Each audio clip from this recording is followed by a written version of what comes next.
Konteks manajemen risiko dalam memahami organisasi. Nah, pertama tuh penerapan konteks. Ini adalah langkah introspeksi yang fundamental. Jadi sebelum ada organisasi mengidentifikasikan satu risiko, dia harus memahami tempat ia beroperasi. Nah, kalau tanpa konteks, jadi kayak upaya identifikasi risiko tuh gak akan terarah, gak efisien, dan bisa kayak meleset dari sasaran atau sasaran tujuan yang sebenarnya penting bagi perusahaan.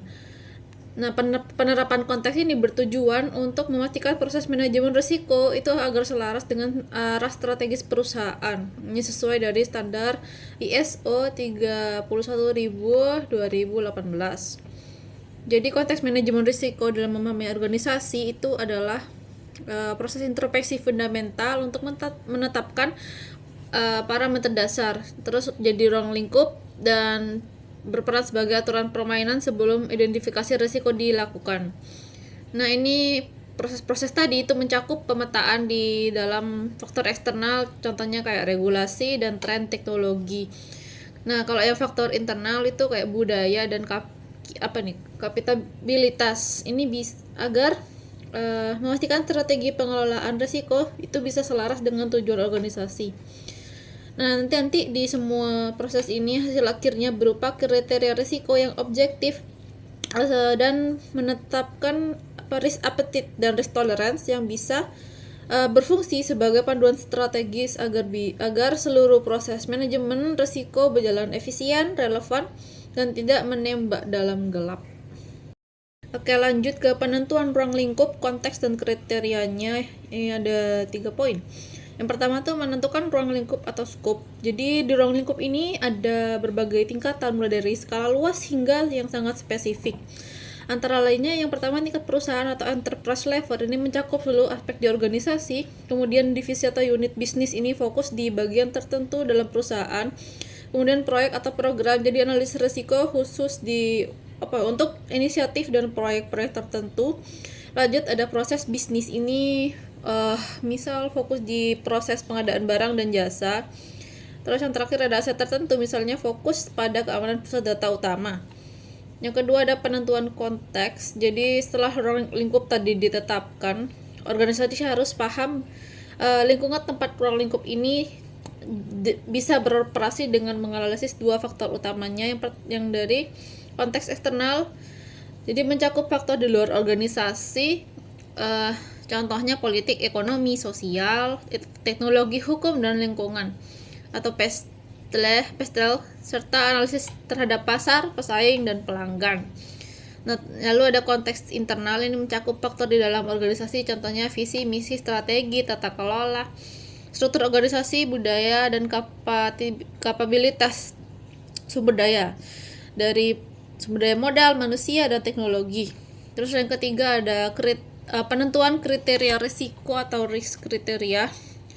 Elemen-elemen yang harus ditetapkan itu dari skala probabilitas atau likelihood, yang mencerminkan kemungkinan adanya risiko baik secara kualitatif atau jarang jarang terjadi maupun kuantitatif, atau lebih dari 80% kemungkinan terjadi dalam setahun.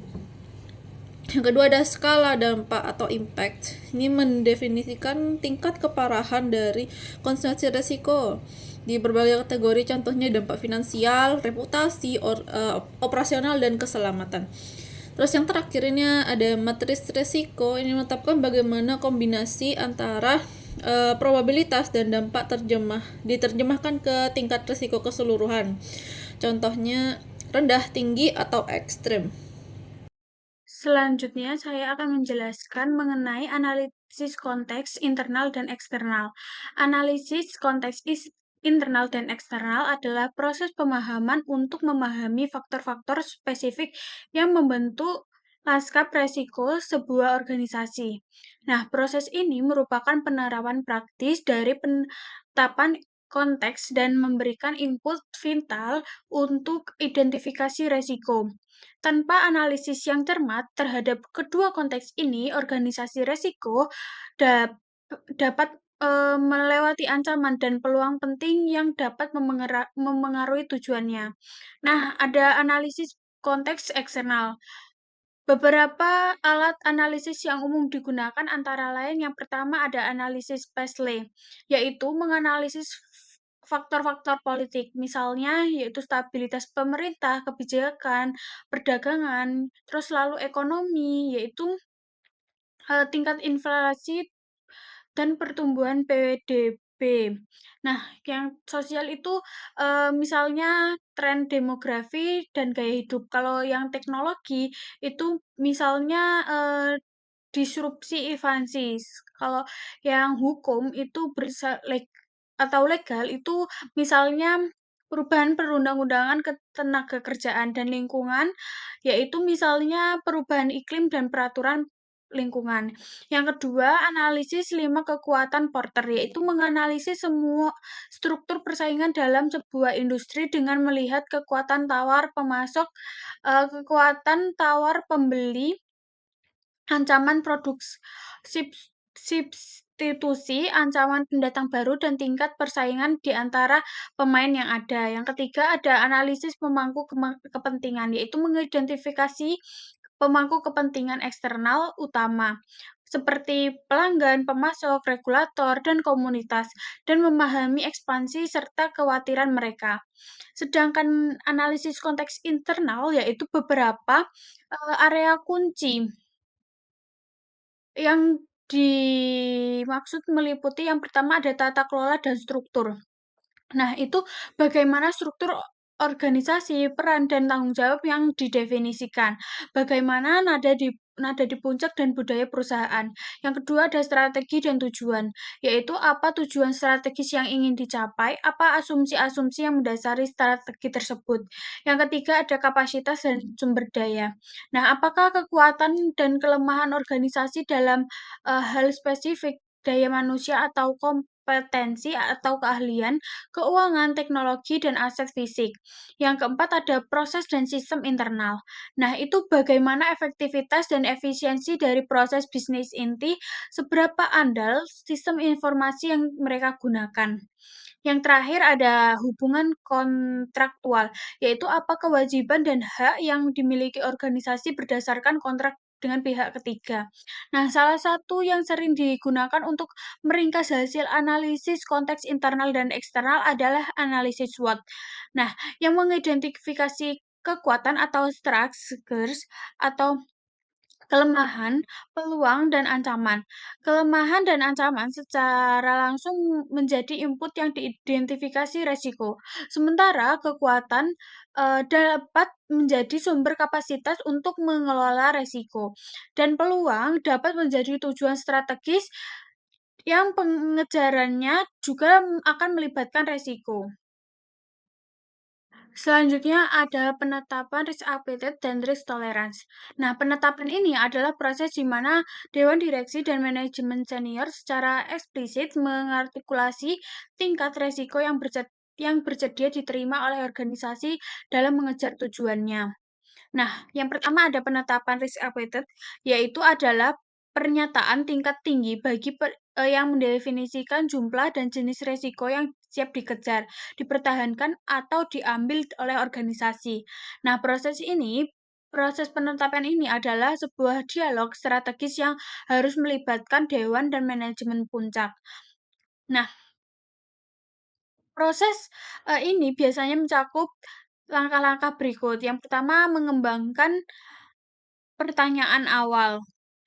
Kedua, diskusi dan persetujuan dewan. Yang ketiga, ada komunikasi. Nah, pernyataan risiko appetite ini seringkali diungkapkan dalam bentuk kualitatif untuk berbagai kategori resiko, misalnya resiko reputasi, resiko kepatuhan, dan resiko inovasi. Yang selanjutnya ada risk tolerance, yaitu eh, resiko adalah batas spesifik dari variasi yang diterima untuk tujuan-tujuan tertentu. Nah, penetapan toleransi adalah tanggung jawab manajemen yang memastikan bahwa aktivitas operasional tetap berada di dalam batas selera resiko yang telah disetujui oleh dewan. Misalnya, Jika tujuan adalah menjaga waktu operasional atau uptime, sistem TI sebesar 99,9% dan risk appetite untuk resiko operasional adalah sedang. Maka resiko toleransi dapat ditetapkan sebagai downtime. Sistem tidak boleh melebihi 8 jam dalam setahun. Nah, batas yang terukur ini memberikan target yang jelas bagi Departemen TI dan menjadi pemicu untuk tindakan yang jika dilanggar. Nah, di sini saya akan menjelaskan mengenai teknik-teknik identifikasi resiko, yang dimana identifikasi resiko ini adalah tahap dalam manajemen resiko untuk menemukan, mengenali, dan mendeskripsikan resiko yang dapat mempengaruhi pencapaian tujuan organisasi. Nah, tujuannya sendiri itu adalah untuk menghasilkan daftar resiko yang lengkap dan dapat mempengaruhi pencapaian tujuan organisasi. Nah, daftar resiko ini itu nantinya akan menjadi dasar dalam proses analisis dan pengolahan resiko pada tahap berikutnya. Nah, selanjutnya ada karakteristik proses, yang dimana proses identifikasi resiko itu dilakukan secara sistematis dan proaktif agar organisasi itu dapat mengenali kemungkinan resiko sejak awal. Nah, dalam proses ini biasanya melibatkan berbagai pihak dalam organisasi karena setiap bagian memiliki potensi resiko yang berbeda. Nah, selain itu, identifikasi resiko itu juga dapat menggunakan berbagai teknik agar hasil yang diperoleh lebih komprehensif. Nah, catatan pentingnya itu hal ini tuh perlu diperhatikan agar resiko yang tidak berhasil diidentifikasi itu tidak akan dapat dikelola oleh organisasi. Nah, oleh karena itu, proses identifikasi resiko harus dilakukan secara teliti dan menyeluruh. Nah, hasilnya dari proses identifikasi resiko itu biasanya didokumentasikan dalam bentuk risk register awal. Dokumen ini berisi daftar resiko yang telah ditemukan dan akan diperbarui secara berkala karena identifikasi resiko merupakan proses yang terus berlangsung mengikuti perubahan kondisi organisasi. Nah, selanjutnya ada brainstorming dan wawancara terstruktur, yang dimana brainstorming dan wawancara terstruktur itu merupakan teknik kualitatif yang umum digunakan untuk mengidentifikasi resiko dalam organisasi. Nah, brainstorming sendiri itu dilakukan melalui diskusi kelompok untuk mengumpulkan berbagai kemungkinan resiko secara kreatif. Dalam kegiatan ini biasanya berbagai kemungkinan resiko dalam kegiatan ini tuh biasanya melibatkan orang dari berbagai bagian organisasi yang agar sudut pandang yang diperoleh itu lebih beragam. Nah, jadi dengan cara ini organisasi itu dapat menemukan banyak potensi resiko dalam waktu yang relatif singkat. Nah, untuk wawancara terstruktur sendiri itu dilakukan dengan cara mengajukan pertanyaan yang sudah disiapkan kepada individu yang memiliki pengetahuan ataupun pengalaman terkait suatu bidang.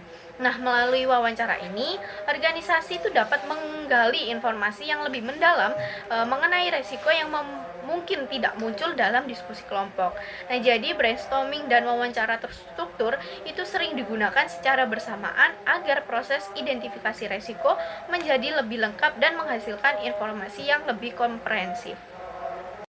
Selanjutnya mengenai analisis skenario, di mana kita ketahui bahwa analisis skenario dan analisis SWOT itu merupakan suatu teknik teridentifikasi risiko yang lebih analitis untuk membantu suatu organisasi dalam memahami kemungkinan kondisi masa depan dan posisi strategisnya. Analisis skenario sendiri itu meliputi menganalisis berbagai kemungkinan masa depan melalui pertanyaan apa yang terjadi apabila suatu kejadian. Ini juga bertujuan mengeksplorasi potensi, resiko, dan peluang dalam berbagai situasi, membantu organisasi dalam mempersiapkan diri terhadap ketidakpastian, dan dapat digunakan dalam skala kecil maupun skala strategis yang lebih luas. Lalu untuk analisis SWOT itu terkait mengidentifikasi faktor internal dan eksternal pada organisasi melalui 4 hal, yaitu strength atau kekuatan, lalu weakness atau kelemahan, opportunities atau peluang, dan threats atau ancaman. Nah, manfaatnya sendiri itu membantu memetakan risiko internal maupun eksternal secara lebih terstruktur dan lebih komprehensif. Nah, jadi selanjutnya saya akan menjelaskan mengenai pengukuran dampak, impact atau konsekuensi. Nah, pengukuran dampak sendiri bertujuan untuk menilai seberapa besar konsekuensi yang akan terjadi apabila suatu resiko itu benar-benar terjadi terhadap tujuan organisasi. Nah, penilaian ini itu dilakukan dengan menggunakan skala yang telah ditetapkan, sehingga tingkat keparahan setiap resiko itu dapat dibandingkan secara konsisten. Nah, jadi dalam praktiknya sendiri, satu resiko itu dapat menimbulkan berbagai jenis dampak, sehingga penilaian biasanya dilakukan melalui beberapa kategori.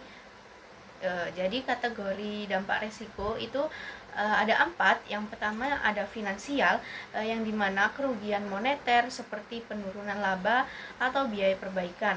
Lalu ada reputasi, yaitu kerusakan citra perusahaan dan menurunnya kepercayaan pelanggan. Lalu ada operasional, ini tuh gangguan terhadap proses bisnis atau layanan. Lalu yang terakhir ada kepatuhan, ini adalah sanksi hukum, denda, atau pelanggaran regulasi.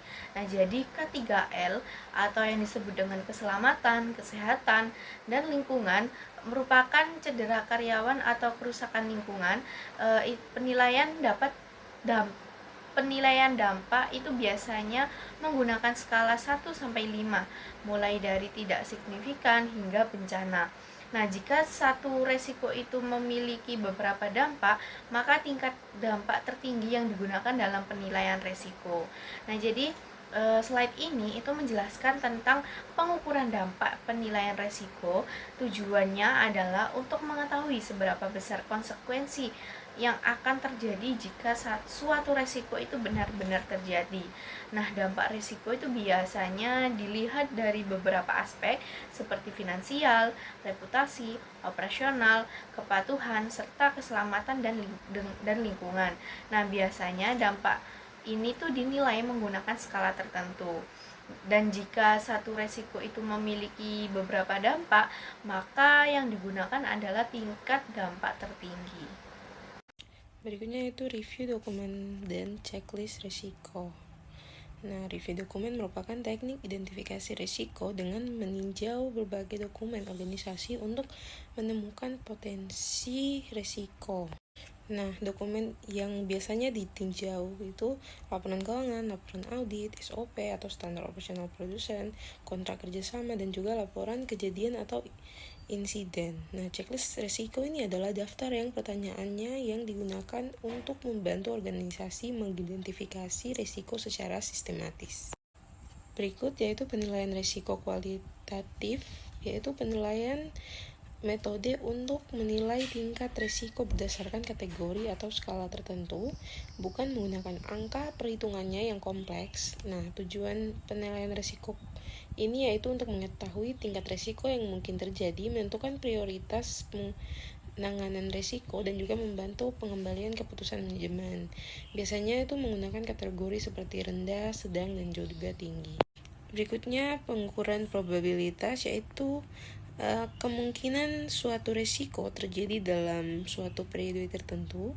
Pengukuran probabilitas ini biasanya menggunakan skala, misalnya skala rendah itu berarti risiko jarang terjadi, skala sedang berarti risiko kadang terjadi, dan juga skala tinggi yaitu risiko sering terjadi. Nah, contohnya itu risiko gangguan sistem IT pada perusahaan e-commerce dapat memiliki probabilitas sedang hingga tinggi jika sistemnya itu dikelola dengan baik. Nah, selanjutnya ada matriks resiko dan tingkat resiko inheren. Nah, setelah probabilitas dan dampak resiko itu dinilai, maka kedua unsur tersebut itu digabungkan untuk menentukan tingkat resiko secara keseluruhan. Alat yang umum digunakan itu adalah matriks resiko atau yang disebut dengan risk matrix atau risk heat map, yaitu tabel yang mempertemukan probabilitas dan dampak untuk memetakan tingkat resiko. Nah, tingkat resiko dalam matriks sendiri itu ada beberapa aspek, yaitu ada 4. Yang pertama ada hijau atau resiko rendah. Ini dapat diterima dan cukup dipantau. Lalu ada kuning, yaitu resiko sedang. Ini memerlukan perhatian manajemen. Lalu ada merah, yaitu resiko tinggi yang membutuhkan tindakan mitigasi segera. Lalu ada ungu atau hitam, itu merupakan resiko ekstrim, perlu perhatian manajemen puncak. Nah, melalui matriks ini, organisasi itu dapat mengidentifikasi dan memprioritaskan risiko yang paling signifikan. Nah, penilaian awalnya itu biasanya dilakukan pada risiko inheren, yaitu tingkat risiko yang ada sebelum mempertimbangkan pengendalian yang sudah diterapkan. Nah, risiko dengan tingkat inheren tinggi biasanya memerlukan pengendalian yang lebih kuat agar dapat diminimalkan. Nah, jadi slide ini itu membahas mengenai matriks resiko, yaitu alat untuk menentukan tingkat resiko dengan menggabungkan probabilitas dan dampak. Hasilnya itu bisa ditunjukkan dengan kode warna seperti hijau untuk resiko rendah hingga merah atau ungu untuk resiko tinggi atau ekstrim. Nah, penilaian awalnya itu biasanya dilakukan pada resiko inheren, yaitu resiko sebelum mempertimbangkan pengendalian yang ada. Nah, matriks ini itu membantu organisasi menentukan prioritas penanganan risiko itu sendiri. Yang selanjutnya yaitu mengenai analisis risiko kuantitatif dan semi kuantitatif. Pada umumnya, proses penilaian risiko dalam suatu organisasi dimulai dengan analisis risiko kualitatif. Analisis ini digunakan untuk membantu mengidentifikasi berbagai risiko yang mungkin terjadi serta menentukan prioritas risiko yang perlu mendapat perhatian lebih. Namun, dalam beberapa situasi tertentu, terutama ketika risiko tersebut memiliki dampak finansial yang besar, organisasi memerlukan analisis yang lebih terukur dan berbasis angka. Oleh karena itu, digunakan analisis risiko kuantitatif dan semi kuantitatif, yaitu metode analisis yang memberikan nilai numerik pada probabilitas terjadinya risiko serta dampak yang ditimbulkannya. Analisis risiko kuantitatif merupakan metode yang menggunakan data historis dan model matematis untuk memperkirakan potensi dampak dari suatu risiko secara lebih akurat. Hasil dari analisis ini biasanya dinyatakan dalam bentuk nilai numerik seperti nilai moneter kerugian atau probabilitas terjadinya suatu peristiwa. Karena membutuhkan data yang cukup lengkap serta metode perhitungan yang lebih kompleks, pendekatan ini biasanya diterapkan pada risiko-risiko yang berskala besar dan signifikan, misalnya risiko pasar keuangan, risiko kredit, maupun risiko pada proyek-proyek besar yang melibatkan investasi yang tinggi. Sementara itu, analisis risiko semi kuantitatif merupakan pendekatan yang menggabungkan unsur analisis kualitatif dan kuantitatif. Dalam metode ini, probabilitas dan dampak risiko dinilai menggunakan skala angka tertentu. Misalnya skala 1 sampai 5. Nilai tersebut kemudian dihitung atau dikombinasikan untuk menghasilkan skor risiko, sehingga organisasi dapat membandingkan tingkat risiko secara lebih jelas. Meskipun hasilnya tidak seakurat analisis kuantitatif penuh, metode ini lebih praktis dan mudah diterapkan karena tidak membutuhkan data yang terlalu kompleks.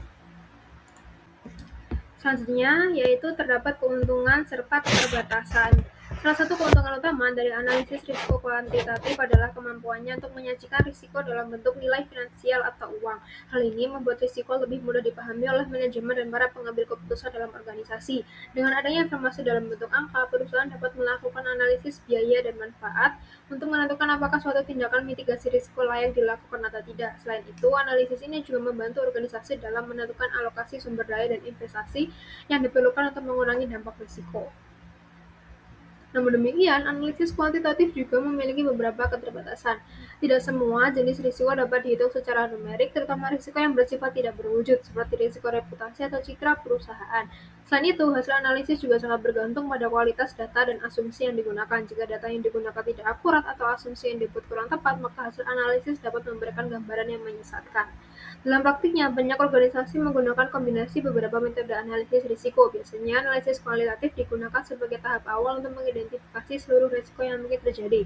Setelah itu, analisis kuantitatif atau semi kuantitatif diterapkan secara selektif, terutama pada risiko-risiko yang memiliki prioritas tinggi dan dapat diukur secara numerik. Pendekatan ini dianggap lebih efektif karena mampu memberi gambaran risiko yang lebih komprehensif sekaligus tetap efisien dalam menggunakan sumber daya analisis. Selanjutnya, kita membahas mengenai analisis frekuensi dan distribusi kerugian. Analisis frekuensi dan distribusi kerugian merupakan salah satu teknik penting dalam analisis risiko kuantitatif yang banyak digunakan dalam bidang manajemen risiko operasional dan industri asuransi. Metode ini memanfaatkan data kerugian historis baik yang berasal dari data internal perusahaan maupun dari sumber eksternal seperti data industri. Tujuan utama dari analisis ini adalah untuk memahami dua dimensi utama dari suatu risiko, yaitu frekuensi dan keparahan. Frekuensi menunjukkan seberapa sering suatu peristiwa risiko terjadi dalam periode waktu tertentu, sedangkan keparahan menggambarkan seberapa besar kerugian yang ditimbulkan setiap kali peristiwa tersebut terjadi. Dalam analisis frekuensi, fokus utama adalah memperkirakan jumlah kejadian kerugian yang mungkin terjadi dalam periode waktu tertentu, misalnya dalam 1 tahun. Untuk risiko yang sering terjadi tetapi memiliki dampak relatif kecil, perusahaan biasanya dapat menggunakan data internal sebagai dasar analisis. Namun, untuk peristiwa yang jarang terjadi tetapi memiliki dampak yang sangat besar seperti bencana alam atau serangan cyber besar, perusahaan seringkali perlu menggunakan data eksternal atau data industri agar jumlah sampel yang digunakan dalam analisis menjadi lebih memadai. Dalam pemodelan frekuensi ini, salah satu metode statistik yang sering digunakan adalah distribusi Poisson yang berfungsi untuk memodelkan jumlah kejadian risiko dalam suatu periode waktu tertentu. Selanjutnya, distribusi kerugian dan manfaat analisis. Selain menganalisis frekuensi kejadian, analisis risiko kuantitatif juga memperhatikan distribusi kerugian atau severity, yaitu besarnya kerugian finansial yang muncul setiap kali suatu peristiwa risiko terjadi. Analisis ini menggunakan data historis untuk membangun distribusi probabilitas yang menggambarkan berbagai kemungkinan tingkat kerugian. Dalam banyak kasus, distribusi kerugian memiliki karakteristik yang disebut fat tail, yaitu adanya kemungkinan kecil tetapi tetap signifikan untuk terjadinya kerugian yang sangat besar. Untuk memodelkan distribusi kerugian tersebut, beberapa model statistik yang sering digunakan antara lain distribusi log normal dan distribusi Pareto. Setelah model frekuensi dan model keparahan terbentuk, keduanya dapat digabungkan menggunakan teknik simulasi. Salah satunya adalah simulasi Monte Carlo. Melalui simulasi ini, organisasi dapat membentuk distribusi kerugian agregat, yaitu gambaran mengenai probabilitas total kerugian yang mungkin dialami perusahaan dalam suatu periode tertentu, misalnya 1 tahun. Dari distribusi ini, organisasi dapat menghitung berbagai metrik risiko penting seperti value at risk dan expected loss atau kerugian yang diharapkan. Informasi tersebut sangat bermanfaat bagi organisasi untuk menentukan batas toleransi risiko, menetapkan kebutuhan modal, serta merancang program asuransi yang tepat dan efektif dalam mengelola potensi kerugian. Mengenai penggunaan nilai ekspektasi kerugian atau expected loss yang bisa diartikan sebagai perkiraan rata-rata kerugian finansial yang diharapkan dari suatu resiko dalam periode tertentu. Metode ini sendiri itu sering digunakan untuk resiko yang relatif sering terjadi dan dapat diukur seperti resiko kredit atau operasional. Perhitungan EL sendiri itu bisa berasal dari probabilitas kejadian atau P dikali dengan dampak finansial atau D. Misalnya itu jika probabilitas gagal bayarnya adalah 2%, lalu kerugian rata-ratanya ada 50 juta rupiah, maka EL-nya adalah 1 juta rupiah per pinjamannya. EL sendiri ini akan membantu organisasi dalam memperkirakan biaya risiko, menentukan harga pokok, misalnya suku bunga pinjaman, menghitung cadangan kerugian, serta menilai apakah suatu pengendalian risiko itu sudah layak secara finansial. Namun EL sendiri ini tuh memiliki keterbatasan karena hanya menunjukkan rata-rata kerugian dan tidak menggambarkan kemungkinan kerugian secara ekstrim. Oleh karena itu, risiko yang jarang terjadi tapi dampaknya itu besar biasanya digunakan metode lain seperti value at risk atau VAR atau bisa disebut dengan analisis skenario. Lalu ada simulasi Monte Carlo, di mana simulasi ini adalah teknik analisis risiko kuantitatif menggunakan komputer untuk memodelkan ketidakpastian dengan menjalankan simulasi probabilitas ribuan kali sehingga dapat melihat berbagai kemungkinan hasil. Prosesnya sendiri yang pertama membangun model, yaitu dengan membuat model matematis yang menghubungkan variabel input dengan hasil. Misalnya laba proyek. Jadi rumusnya laba kan volume penjualan dikali dengan harga per unit dikurangi biaya variabel dikali dengan volume penjualan lalu dikurangi dengan biaya tetap. Yang kedua yaitu dengan menentukan distribusi probabilitas, yaitu setiap variabelnya itu tidak pasti. Misalnya seperti volume penjualan, harga, dan biaya akan diberi distribusi probabilitas. Yang ketiga yaitu menjalankan simulasi di mana komputer itu akan mengambil nilai secara acak dari distribusi tersebut dan menghitung hasilnya berulang kali atau bisa disebut dengan iterasi. Yang keempat yaitu menganalisis hasil. Jadi hasil simulasi itu akan membentuk distribusi kemungkinan output. Jadi dari hasil tersebut maka dapat diketahui laba yang diharapkan, probabilitas kerugian, rentang hasil yang mungkin, dan variabel yang paling mempengaruhi resiko. Nah, teknik ini sendiri itu banyak digunakan dalam perencanaan keuangan, evaluasi proyek, dan analisis resiko operasional. Selanjutnya mengenai sistem klasifikasi dan pemetaan risiko. Jadi setelah risiko itu diidentifikasi dan dinilai, maka suatu organisasi itu perlu mengklasifikasikan dan memetakan risiko agar informasinya itu lebih terstruktur dan mudah untuk digunakan dalam pengambilan keputusan. Proses ini sendiri itu meliputi pengelompokan risiko ke dalam kategori, pemetaan secara visual misalnya dengan heat map, dan penentuan prioritas dari resiko. Nah, hasilnya itu biasanya dirangkum dalam risk register, yaitu daftar yang memuat informasi penting seperti deskripsi resiko, pemilik resiko, probabilitas dan dampak, pengendalian yang ada, serta rencana penanganannya. Nah, sistem ini sendiri itu juga membantu organisasi dalam melihat konsentrasi dan tren dari resiko, serta menentukan resiko mana yang harus diprioritaskan, sehingga sumber daya manajemen resiko itu dapat dialokasikan dengan lebih efektif dan efisien. Perkenalkan, nama saya Aurelia Putri Wardana dengan NPM Mahir 060. Di sini pada slide ini saya akan menjelaskan mengenai kategori resiko berdasarkan tipe. Resiko dapat dikelompokkan ke dalam 4 kategori utama. Yang pertama, kategori strategis, yaitu resiko yang terkait dengan kemampuan untuk mencapai tujuan strategis. Yang kedua, kategori operasional, resiko yang terkait dengan operasi bisnis sehari-hari. Ketiga, kategori keuangan, yaitu risiko yang terkait dengan pengelolaan keuangan dan eksposur pasar. Dan yang keempat adalah kategori kepatuhan, merupakan risiko yang terkait dengan kepatuhan terhadap hukum dan peraturan. Lalu di dalam risiko operasional ini juga terdapat sub-resiko di dalamnya, seperti yang pertama ada risiko proses, risiko manusia termasuk penipuan, kesalahan, dan talenta. Ada risiko sistem dan teknologi, risiko rantai pasokan, dan juga risiko aset fisik. Sub-resiko di dalam risiko keuangan juga terdapat ada risiko pasar, risiko kredit, serta risiko likuiditas. Selanjutnya adalah pemetaan risiko atau risk mapping dan heat map. Pemetaan risiko atau risk mapping adalah proses visualisasi hasil penilaian risiko yang paling sering dilakukan melalui peta panas risiko atau heat map.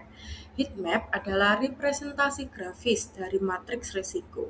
Ia menggunakan warna untuk menyoroti tingkat signifikansi dari berbagai risiko, memungkinkan para pembuat keputusan untuk dengan cepat memahami landscape risiko dan mengidentifikasi area-area yang memerlukan perhatian paling mendesak. Manfaat utama dari heat map adalah kemampuannya untuk mengkomunikasikan informasi risiko yang kompleks dengan cara yang sangat sederhana dan intuitif. Heat map menyediakan gambaran eksekutif sehingga Dewan Direksi dapat dengan cepat melihat risiko-risiko utama, di mana risiko yang mana berada di kuadran merah atau ekstrim. Ini probabilitasnya tinggi serta dampaknya tinggi. Lalu ada konsentrasi risiko. Apakah ada pengelompokan risiko di area dampak tertentu? Misalnya banyak risiko dengan dampak reputasi tinggi atau di area probabilitas tertentu. Ada perubahan dari waktu ke waktu. Dengan membandingkan heat map dari periode saat ini dengan periode sebelumnya, manajemen dapat melihat apakah profil risiko perusahaan membaik atau memburuk, dan apakah risiko-risiko baru yang signifikan telah muncul. Heat map juga dapat digunakan untuk memetakan berbagai jenis risiko. Misalnya, sebuah perusahaan dapat memiliki heat map terpisah untuk risiko inheren atau sebelum pengendalian dan risiko residual atau setelah pengendalian. Meskipun sangat berguna, heat map juga memiliki keterbatasan. Ia menyederhanakan realitas dan tidak dapat menangkap semua nuansa risiko, seperti kecepatan timbulnya risiko atau keterkaitan antar risiko. Namun, sebagai alat komunikasi dan prioritas tingkat tinggi, heat map adalah salah satu instrumen yang paling kuat dan paling banyak digunakan dalam perangkat ERM. Prioritas risiko berdasarkan tingkat signifikansi. Tingkat signifikansi atau tingkat risiko misalnya rendah, sedang, tinggi, ekstrim, yang dihasilkan dari pemetaan pada matriks risiko menjadi dasar utama untuk prioritas ini. Aturan ini menentukan jenis respon yang diperlukan untuk setiap tingkat risiko. Seperti pertama ada risiko ekstrim. Risiko-risiko ini dianggap tidak dapat ditoleransi dan memerlukan perhatian segera dari manajemen eksekutif dan dewan.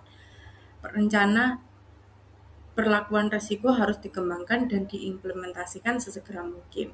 Kedua, resiko tinggi. Resiko-resiko ini juga dianggap tidak dapat diterima dalam jangka panjang. Mereka memerlukan perhatian manajemen senior dan rencana perlakuan resiko yang spesifik dengan jadwal waktu yang jelas. Ketiga, resiko sedang. Resiko-resiko ini biasanya dapat dikelola melalui prosedur pengendalian rutin. Tanggung jawab untuk menanganinya dapat didelegasikan kepada manajemen lini. Pemantauan berkelanjutan diperlukan untuk memastikan resiko tetap terkendali. Keempat, resiko rendah. Resiko ini seringkali dianggap dapat dilakukan tanpa memerlukan tindakan perlakuan lebih lanjut. Memeriksa biasanya tidak memerlukan pemantauan rutin untuk memastikan tingkatnya tidak meningkat. Proses prioritas ini memungkinkan organisasi untuk menyusun profil risiko atau risk profile mereka, yaitu gambaran keseluruhan dari risiko-risiko utama yang dihadapi perusahaan pada satu titik waktu, yang diperingkat berdasarkan signifikansinya. Namun penting untuk dicatat bahwa prioritas tidak hanya didasarkan pada peringkat probabilitas dampak. Faktor-faktor lain juga dapat dipertimbangkan seperti kecepatan timbulnya risiko atau risk velocity. Seberapa cepat sih risiko dapat berdampak pada organisasi setelah terjadi? Risiko dengan kecepatan tinggi mungkin memerlukan prioritas yang lebih tinggi. Keterkaitan risiko atau risk interconnectivity. Apakah satu risiko dapat memicu risiko lainnya? Risiko yang sangat terhubung mungkin lebih berbahaya daripada yang terlihat. Serta tingkat kepercayaan pada penilaian. Seberapa yakin kita dengan penilaian probabilitas dan dampak. Risiko dengan tingkat ketidakpastian yang tinggi mungkin memerlukan analisis lebih lanjut sebelum tindakan diambil.